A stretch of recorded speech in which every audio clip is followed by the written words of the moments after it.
Hello everyone and welcome to another video. So today in this video we're unboxing and doing a little overview of this motherboard. This is the ASUS Prime H510M-E Motherboard, and the socket this motherboard supports is the LGA 1200 socket. Now I got this motherboard to build myself a new computer.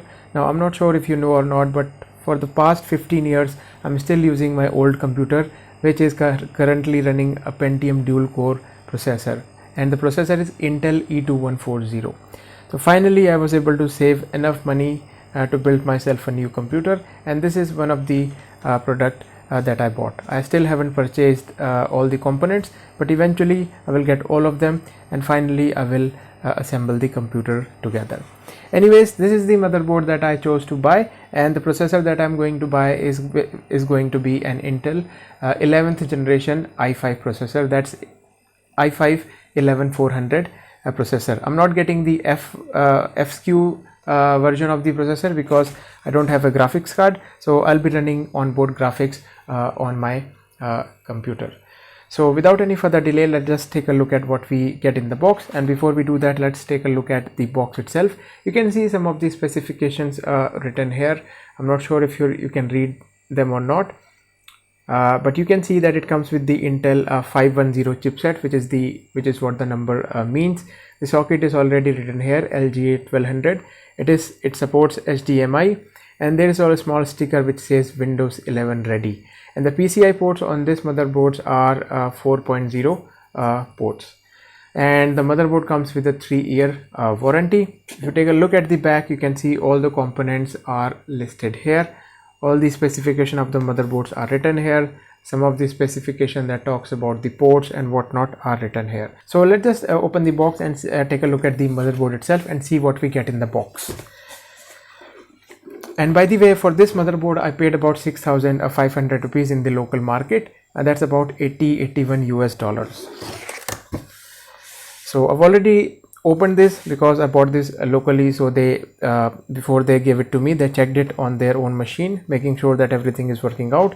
So this is the motherboard. Let me just get the motherboard out first. See, the motherboard is now out.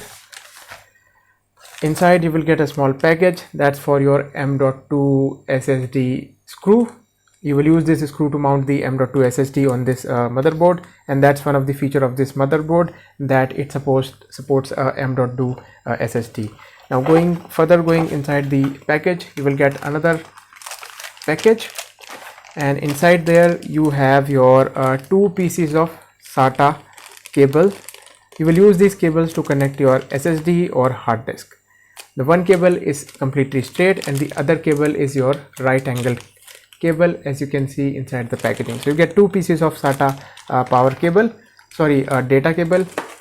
And let's take what else we get in the box. So inside the box we get a small user guide, which should be helpful in assembling your computer together and connecting all the wires to your motherboard. You get a small driver CD, as you can see here, in a black packaging.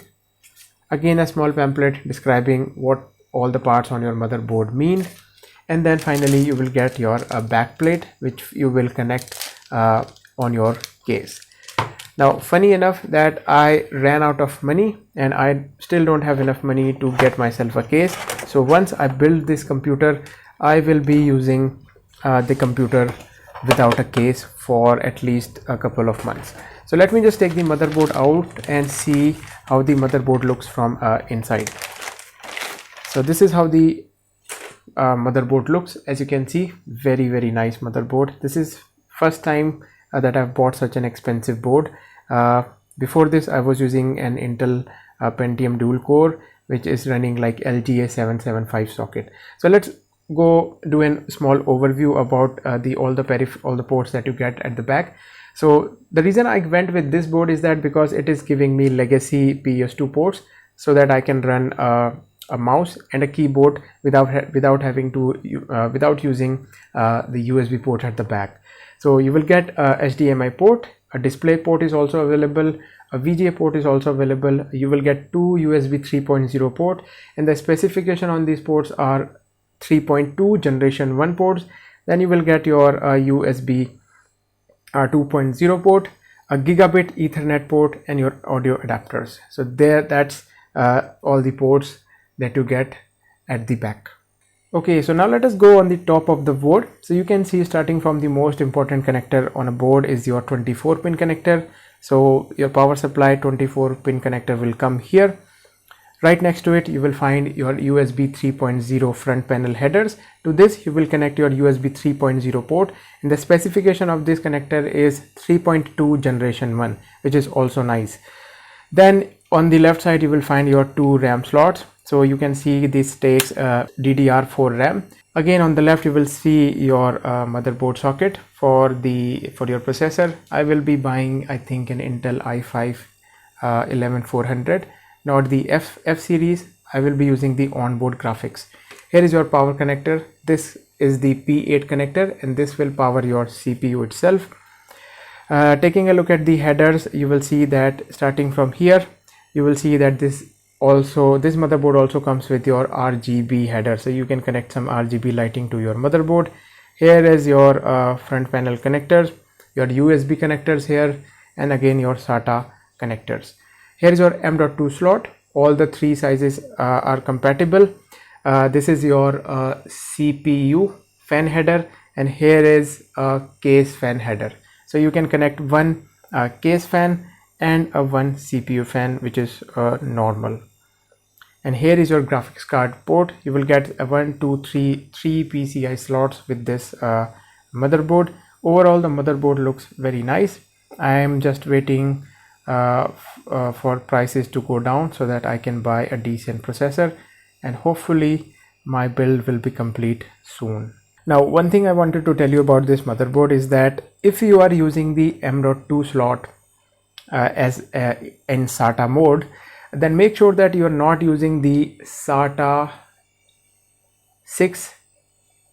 6G2 port, because M.2 and this port shares the memory, shares the bandwidth. So if you can't use both these ports at the same time, because they are using the same wiring structure inside the motherboard.